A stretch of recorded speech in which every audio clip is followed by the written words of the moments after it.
Welcome to the Danny Clinkscale Reasonably Irreverent podcast. Insightful and witty commentary, probing interviews, and detours from the beaten path. Welcome to Arts and Lifestyle Wednesday, presented by Cinematic Visions. It's time for another edition of Danny and Tim's Music Scene with longtime music writer and expert Timothy Finn, longtime with Kansas City Star, of course, and now at In Kansas City Magazine. You can also hear him on 90.9 The Bridge and every other Wednesday right here at the Danny Clinkscale Reasonably Irreverent podcast. We always have a blast. He's informed. He's passionate about music, to say the least. As usual, this time around, we'll explore a wide variety of things, and in my world, I know how much music has meant over the last 6 months to help me out. We'll explore that with Tim as well. He's got a couple of documentary recommendations for you, and even areas where perhaps he hasn't explored and you might not have wanted to explore, but learning new things about great musicians and famous musicians like the Grateful Dead and Peter Green, the founder of Fleetwood Mac. Very interesting. I very much enjoyed a concert I watched over the weekend from the early 2000s that I can highly recommend. We'll try to help you out with some limited things that you can do these days, but at least get our toes in the water as far as live music is concerned. Of course, I mentioned Peter Green. He was lost recently and also lost to the coronavirus. Was Trini Lopez, iconic guitarist and musician from the 60s and 70s, and actually on into his later life, and the tributes that have been given to him around the world of music by the likes of Dave Grohl and others. We'll touch on Taylor Swift, some other things as she's setting records again. All kinds of things to talk about as usual. And this time around, with Danny and Tim's Music Scene as part of the Reasonably Irreverent podcast and our Arts and Lifestyle Wednesday, presented by Cinematic Visions. Cinematic Visions has been an affordable solution for professional media production in Kansas City since 2003, offering award-winning video production and creation, as well as a wide array of digital and social media management services. From planning, scripting, filming, editing, and post-production to delivering your product to a watching world, Cinematic Visions will provide professional and affordable services for you and your business with the necessary return on investment to make it all worthwhile. Cinematic Visions' goal is to unlock the power of storytelling through video and a strong online presence for your company. Beyond the numbers, they want to inspire and evoke your clients to feel and act. Let my friends at Cinematic Visions embed your brand where it belongs, in your customers' minds.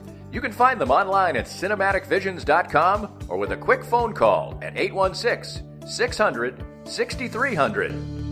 It's time now to get some great assistance on healthcare with Chad Beisel from no-nonsense-healthcareninja.com. And Chad, even your business's name would indicate that you have a real aggressive way and an important way to go after some health insurance for your clients. What I've found out in the industry is just a lot of people are really confused. They don't know what plans are good, what their plans offer, how they cover. And so I've just taken the approach of being really educated on what options are available to clients and showing them all the options that are available and making sure they understand them so they can pick and choose what options are good for them. And one thing that's really important, of course, is access to doctors and hospitals.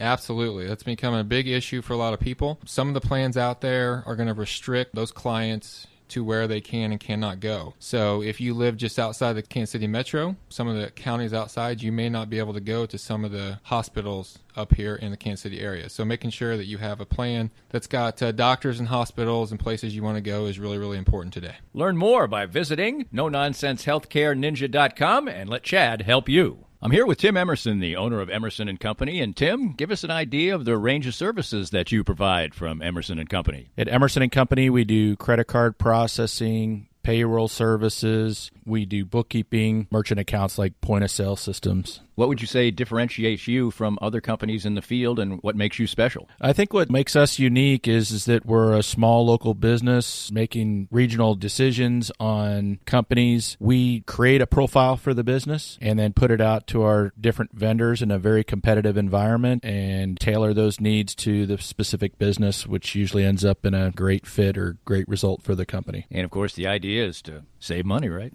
Save money, and actually sometimes I'm surprised where actually a solution that may cost a little bit more ultimately does save money, but we're not conditioned to think like that sometimes. Emerson & Company. Check them out at emerson-co.com or call them at 816-360-9092. We're here with Joe Spiker, the CEO and president of Easton Roofing. And Joe, you had a great year in 2019, a record year. 2020 comes, things are moving smoothly along, and then the coronavirus comes. But your company seemed to be very ready, very proactive, and very ready to serve your customers well. Yeah, we adopted social distancing very early before the cities even put out the notices. And we started working from home. We are largely cloud-based as a company, so that transition was easy. Our technicians are wearing masks and gloves, and salespeople are not meeting with homeowners. We're doing everything digitally and doing everything we can to do our part to get over this as quickly as possible. So for any needs that people have right now, what's the best way to get in touch with you? Well, you can always call us, 913-257-5426. But the best way is to go to eastonroofing.com, put your information in, and we'll give you a call. Easton Roofing. Integrity matters. If you'd like to join these and other great sponsors and market your business to a growing and engaged audience, contact us at danny@dannyclinkscale.com. Look forward to hearing from you. Tim, it certainly has been an interesting time, well nigh on to 6 months now, and college football, we're losing some conferences and others are trying to battle through. I've seen Mavericks tickets now on their third generation of use, as the Mavericks were originally scheduled for May, then moved to September, now officially next May. That's the world that we live in. But even though we have things like that happen, really, to me, music has been a virtual lifesaver for me during this time. There have literally been times, and I wrote about this in a blog, where I've sort of out loud said, well, thank goodness for the music I'm listening to, because I've got nothing else here in my world to hang on to. I don't know if you've had that feeling, but what's it been like for you musically? Yeah, I just have more time to listen to new music, explore new music. Got Spotify hooked into my stereo, so and I just, like every other day, they always have this place where I can go, and they're offering new music suggestions, and a lot of it's really good. It also reminds me just how many bands there are out there that I've never heard of, and all of them are producing music. It's not all great. It's not all revolutionary or super exciting, but it's a great diversion, and it feels good to be back into that swing of just exploring stuff like I used to when there were record stores, and I just go in and go to the CD kiosk and listen to stuff and decide if I wanted to buy it. So it kind of feels like that. So yeah, it's between that and watching music and documentaries on TV. It's music is probably my prime source of comfort and refuge. Speaking of Prime, Amazon Prime has a couple of things that you are exploring right now, and one of them is a multi-part documentary about the Grateful Dead. And I know that we were talking just before we went on that you said this is kind of exploratory for you because you've not really been a big fan. I'm not a big fan of the Grateful Dead, and I appreciate some of the things they do. And certainly, no band ever has had a more dedicated following. Maybe not the largest, but certainly the most dedicated of fans. Tell me a little bit about that documentary that you're going through. So yeah, it looks like it's going to be more than one season because it is saying that this is season 1 and there are 6 episodes. They're about an hour each. It's 2017 is the date on it. I don't know if that's when it was recorded, or I don't really know. I haven't put the date in the context, but it's a few years old, I guess, and it's got loads of archival footage and interviews. It's very detailed, it's just teaching me about this band. My introduction to them, I did not listen to them in high school at all, and I didn't really know anyone else who did. So my introduction to them was my first week in college in the dorm. My first roommate, did not arrive till late the night before classes started, so I didn't get to meet him when he arrived. But I did meet him that next morning when he got up, and I heard him doing push-ups and sit-ups, and he was listening to the Dead and smoking weed. So that was how I met my first roommate, which didn't give me a great impression of the Grateful Dead. Thank you. And he played them all the time, just all the time. a barrage of dead every time I went in the room. So that would hurt a little bit, when you get inundated. I lived in an apartment once where the guy downstairs played George Thorogood's greatest hits all the time. And that wasn't good. Yes. So I just had an aversion to them from the beginning, but then later I met other people who appreciated them and led me to some of their, better records, best records, songs like Ripple. I love that song. But still, they were always in the periphery. I never saw them, never really wanted to. So I decided when I saw this, I would just climb into it and see what I could learn. And it's really well done. It's long, which is fitting for them, 'cause yes, everything they do is long. So, but it's something you can watch in hour chunks. It's I'll get through it for sure. Another musician we lost, and there'll be a couple of musicians we'll talk about during this that we have lost recently, is Peter Green, one of the founding members of Fleetwood Mac, or probably the founder.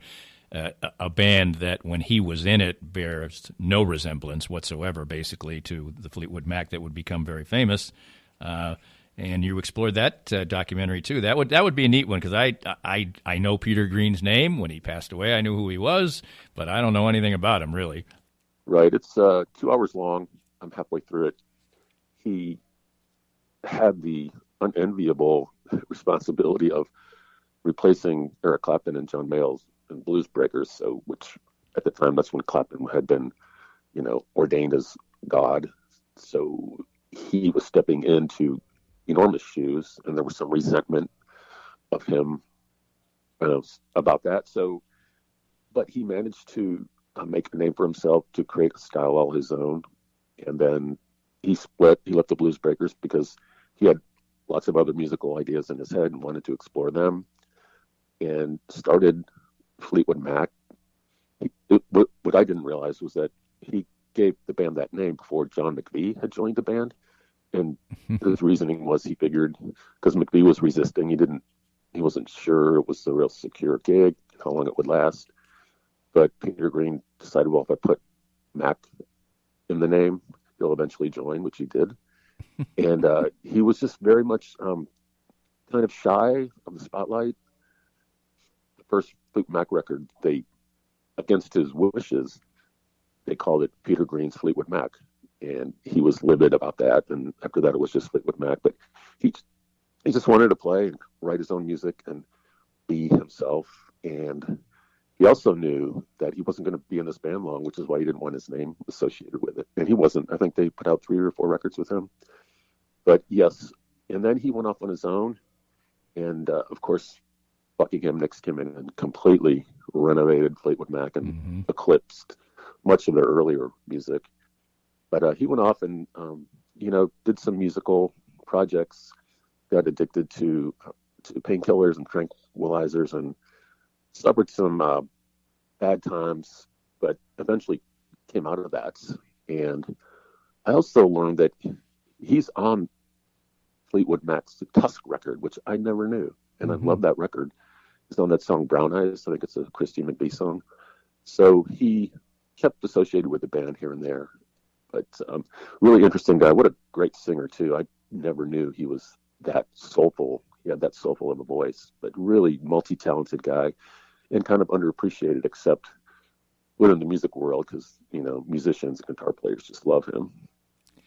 Another musician of this generation provided some real entertainment for me. I get to go to over the weekend for a little overnight to Brownville, Nebraska, and there was no television there. So we had started a soundstage concert from 2004 with Steve Winwood, and then something happened to our DVR and it went away.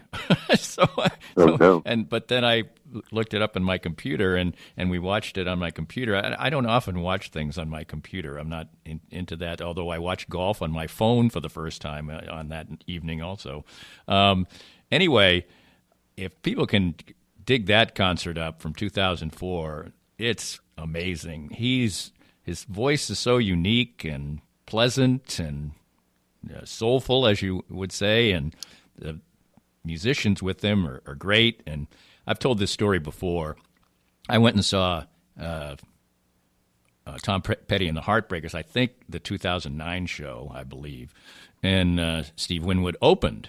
And Yep. I was excited about that, and I've said this before many times to people subsequently. I'm a huge fan of Mike Campbell and his playing, but he was the second best guitarist in the building that night at Sprint Center, in my estimation. And at that point, I really only knew Steve Winwood as a keyboard player. That's the way Right. that's the way I thought of him. But it's a great show, and he's still making music these days. His wife makes videos from the coronavirus lockdown. Just a cool guy. I mean, he's got a coolness to him, and this 2004 concert's a hell of a show.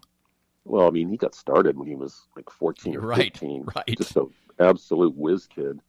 And, even then people were listening to him going, where is that coming from? And was in some great bands, Spencer Davis Group. But yeah, I've seen him live several times. He played at Starlight a few years. I think maybe he opened for Steely Dan. That sounds right. But I think I've not seen him headline. I've only seen him. He opened for Tom Petty, and I think he opened for Steely Dan.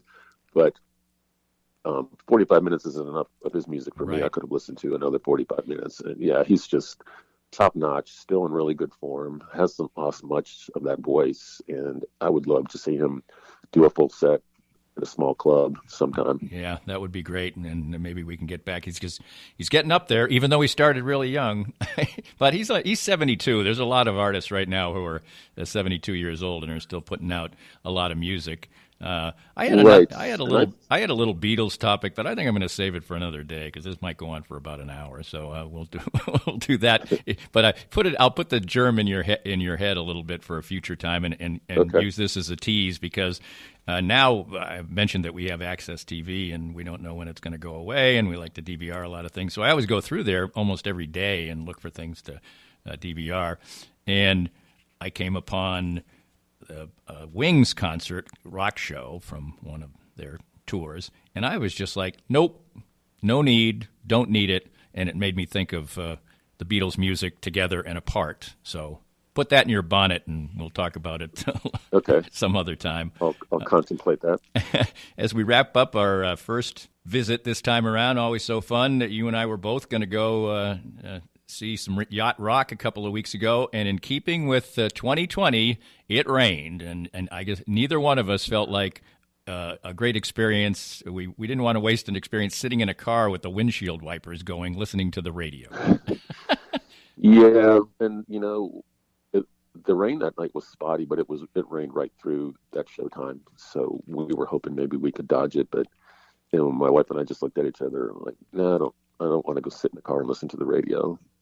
It's maybe next time, or we'll try something else. But yeah, that was disappointing, and just 2020 all over. Yeah, I'll have to go see Summer Breeze some other time. So I have that to look forward to because I haven't seen him yet. So that'll be fun, and I'm sure quite a few people went out there anyway because people are so starved for entertainment these days, and that certainly is. I did call up a yacht rock playlist on Spotify that was really good. So that was the substitute. You're suggesting at the outset about I have Spotify, and I have 3 playlists I use out on the deck when we grill, but one of those is more for me when I'm cleaning up, and nobody else gets to listen to it. And the other 2 are more designed for other people as well. But I think I'll start maybe doing a little bit more of what you're doing to explore new things, because I don't do enough of exploration of new music. Talk about some new music, some old music coming up next. It's always a great time to visit with Tim Finn every other Wednesday right here on Arts and Lifestyle Wednesday, presented by Cinematic Visions, and we continue up next. More of Danny's Reasonably Irreverent podcast after this.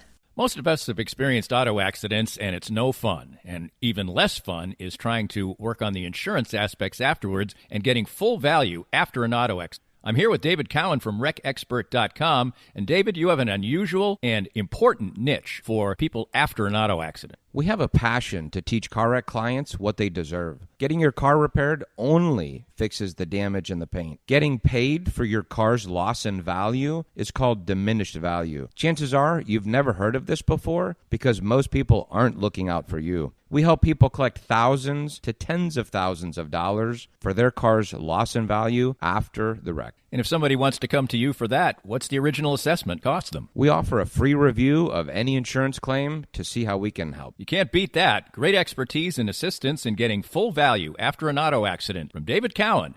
Visit recexpert.com and learn more. Hi, everybody. This is Matt Llewellyn from 23rd Street Brewery in Lawrence. I just want to thank everybody for supporting local restaurants during this time of uncertainty. 23rd Street Brewery is now open until this pandemic is over. And right now, more than anything, local restaurants need your help and support. Come on out and see us. 23rd Street Brewery is open now from 11:30 till 9 o'clock for dine-in and carry-out. Whatever we can do to help you out, maybe with your catering needs, too. I appreciate all the support, and thank you for continuing to shop local. We're visiting with Larry Marshall, former Chiefs defensive back and punt returner and now a Chiefs ambassador. Larry is a former pro football player with the aches and pains that come with that. And moving on in age, as we all are, what do the Canaway CBD products do for you? It's been a great relief for me. Being a punt and kickoff returner, collisions were a mainstay of my career, and these Canaway products, the salve especially, has really helped me try to get through every day with the aches and pains that I've had over a career of 7+ years in the NFL. I get similar benefits as well, particularly with my back. Certainly wasn't a football player. What's the best way for our listeners to get more information about the great products themselves? Well, I'm so enthused about it, Dana. They just contacted me at larrymarshall.canaway.com, and I can give them all the information they need to help them get through the day as well. Start gaining all the benefits that Larry and I do from the trusted and reliable line of Canaway products. As Larry said, visit larrymarshall.canaway.com and get information on all the great products from Canaway. Let's spend a minute with Dr. Brad Woodle, who, along with his wife, Dr. Christina Woodle, the owners of Advanced Sports and Family Chiropractic and Acupuncture, my home for chiropractic care. And first of all, just tell us about the wide range of services you offer.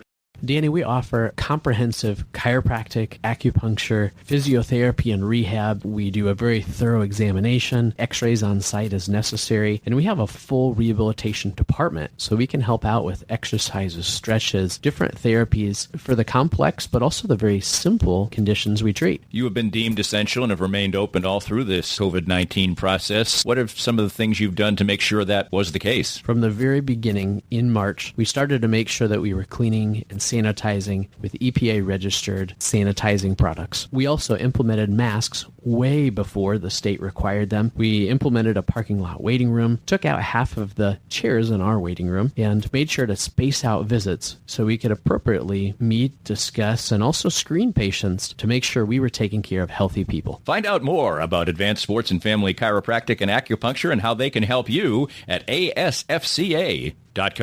If you'd like to join these and other great sponsors and market your business to a growing and engaged audience, contact us at danny@dannyclinkscale.com. Look forward to hearing from you. Welcome back to Danny and Tim's Music Scene, each and every other week. I don't know if that's really phrased particularly well in any way, shape, or form. We get together and talk about music, and we hope for times when we'll be able to talk about shows we've gone and seen and preview shows. That was really one of the great aspects of this particular podcast, is giving you some heads-ups on things that are coming. And well, we can't do that now, and we hope to do that sometime soon. We mentioned people who were lost in the music world, and yesterday a victim of coronavirus was 83-year-old Trini Lopez, and almost immediately the Foo Fighters and Dave Grohl were among those paying tribute to him, and Grohl commenting that his red Trini Lopez guitar has been on every single album that they've ever done. My most fond memory of Trini Lopez, who was sort of a staple of talk shows and things like that when I was a kid, and I didn't really follow him that closely, but he does a version at some music festival of If I Had a Hammer, which he's very well known for, and it's a brilliant, brilliant version. So he was certainly an iconic musician, and he lived a good, long life, but he had more of an impact than I would have expected on people like the Foo Fighters. Yeah, I've been noticing that on social media. He's the people who are responding and are people younger than me, some of the local musicians, and I didn't know much about him. I know the one reference, I was watching a Seinfeld the other day, and they were going to give a password or something when Jerry wanted to talk to George or something. Anyway, George was going to sing Lemon Tree, or Jerry said, "Sing Lemon Tree," And George goes, "Peter, Paul, and Mary," and he goes, "No, Trini Lopez." So, and he does a really great version of that. So that's my my most recent Trini Lopez reference. But yeah, I've been reading up about him. What a super talented and influential musician. Absolutely. And, Dave Grohl is kind of turning into the, head librarian of rock music, or I don't know how to describe what he does, but he loves music. He loves to promote other people's music. And I don't think when, a band that's sort of that of a hard rock type of band, metal type of band, comes around, that you figure that they will still maintain that. And I've heard many people say that a Foo Fighters concert is not meant for timid ears, that it might be the loudest shows everybody's ever heard. Could be such a, sort of ambassador of all kinds of music, and that's kind of what he's turned into. Yeah, he's something of a historian. I saw him give a keynote address at South by Southwest down in Austin several years ago. And yeah, he went into the music that influenced him. He talked about how there's no genre he dislikes. He likes pop music. He just likes good music, well-written music, well performed. And it doesn't really matter. He likes virtually every genre, and he knows a lot about at least the people he listens to, the people he explores. And he did that documentary. That's one of the reasons he was there, about the studio in Los Angeles that everyone recorded in back in the 60s. I wish I could remember the name of it. But so he was behind that, and that just another example of how he is steeped in the history of music. He's not just a guy writing songs and making records. He knows what happened before him and who was important and who was vital and who was influential. So he's really impressive. He's one of my favorite live performers. There's this weird resentment about him some people have, that, and I don't know where it comes from, whether it's because they think he turned his Nirvana fame into something that he doesn't deserve. I don't know. I don't get it, but I love their live shows. I've never missed one in Kansas City, and can't wait till they come back. I saw them once open for the Red Hot Chili Peppers out at Sandstone, and I think that's the last time anyone's ever followed them, because there was no comparison. The energy between those two bands the difference was palpable, and Chili Peppers are a pretty rowdy band, but no, they didn't compare to the Foo Fighters that night. Right, and yeah, I think you mentioned that before a little bit. In a completely different vein, I was just looking around at some music news, and Taylor Swift has set some kind of record for the Billboard Artists. I don't quite understand it. It's the Billboard Artist 100. I don't know what that means now. I don't think that's a record list, but I don't keep up with these things. Anyway, she's got 10 songs on the charts right now. I probably couldn't name 10 Taylor Swift songs, but she certainly has become something of a phenomenon, to say the least. And I mean, and now has had a good amount of staying power. I'm just curious about your thoughts on her. Oh, I've come to respect her a lot. Her music, I like some of her music a lot. She's really evolved as a live performer. The first time I saw her, she opened up for George Strait at Kemper. She was barely 16, and I remember thinking, what is this? She's going to come and go quickly, because just didn't see the star power. And every time she came back, she got better. She got more comfortable on stage. Her songs are really catchy, and they're durable. They wear well. They age well. And she's evolved in a lot of different ways. Her music, she hasn't just stayed in one genre, one flavor. She's explored other sounds, and this new record, I haven't listened to it yet, but people are raving about it. People on Facebook are going, you know what? I never liked her, never cared about her music, but she's got me with this one. So And apparently that's what's going gangbusters on the chart, is that record. Yeah, and it's probably something. It's probably another thing that I should explore more, because that music is great, but you can absolutely, and I think we're all guilty of it a little bit, and you aren't, because you're trying to use this time to branch out, of just going to our tried and true, and I'm trying to expand my Spotify playlist and things like that, and this is a good time to do that. Yeah, absolutely. Why not? She's also has taken a stand on social issues, which it's a risky thing these days, and it can alienate fans quickly. But she's been brave about that on certain occasions, before the last election, before, just Black Lives Matter. She's taken a big stand in support of the gay community. So she's become somebody that I respect, and I guess 10, 12 years ago, I never thought I'd say that. I didn't dislike her or disrespect her, but I think she's become like an important persona in music. No doubt about that. Well, let's just do a heat check on where you are as far as the music scene and your conversations with. I actually got an email from somebody yesterday about the Royals, and I'm not going to. It was from a musician anyway. He indicated that he was a musician, and I shot back at him and said, tell me a little bit about what you do. And he has very good. He wouldn't want me to talk about it, but anyway, very good sort of biography of things that he plays, and talked about the frustration of these times. Are musicians giving up a little? Are they persevering? What's the situation that you sense when you talk to your music friends? Well, I don't talk to many of them. They are recording new music. They're streaming when they can. One of the co-owners of the Record Bar, Steve Tulpana, has started this music series down in the West Bottoms. It's called Lemonade Park, and they have usually 2 or 3 bands on the bill, and you can get food because it's in the back behind a restaurant down there. So, and it's set up really nicely, very safely.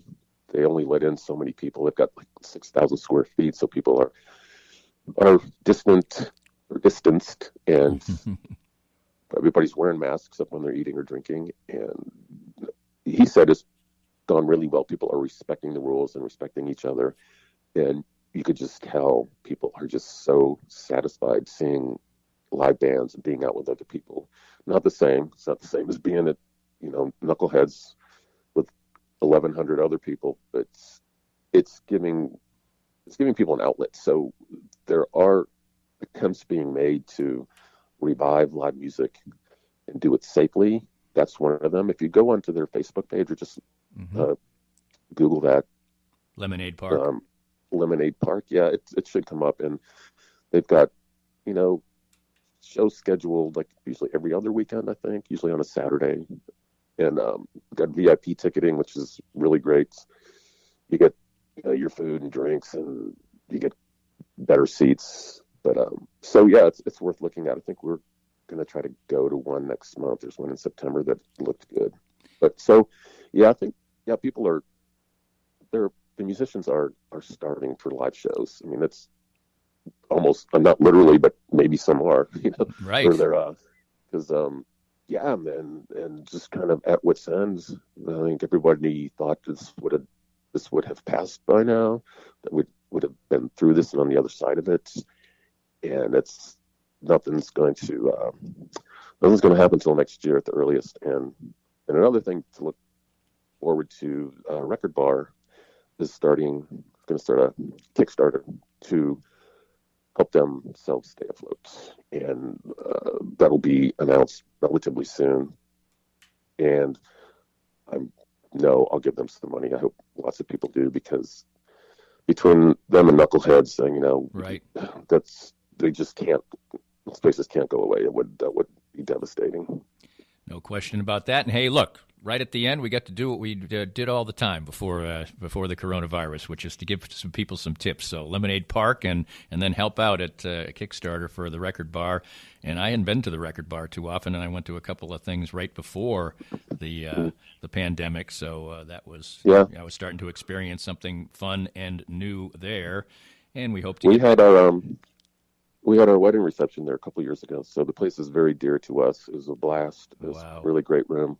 So we were pulling for it really hard. That is great. That's a great way to finish, Tim. Always appreciate it. We'll talk to you again in a couple of weeks, and we'll see where we're at then, right? Okay. Thanks, Danny. This podcast was made possible by our great sponsors like Easton Roofing, the presenting sponsor of Kansas City Profiles at the Danny Kling Scale Reasonably Irreverent podcast. Easton Roofing, where integrity matters. We hope you enjoyed the latest Danny Kling Scale Reasonably Irreverent podcast. Come back soon for something fresh and new.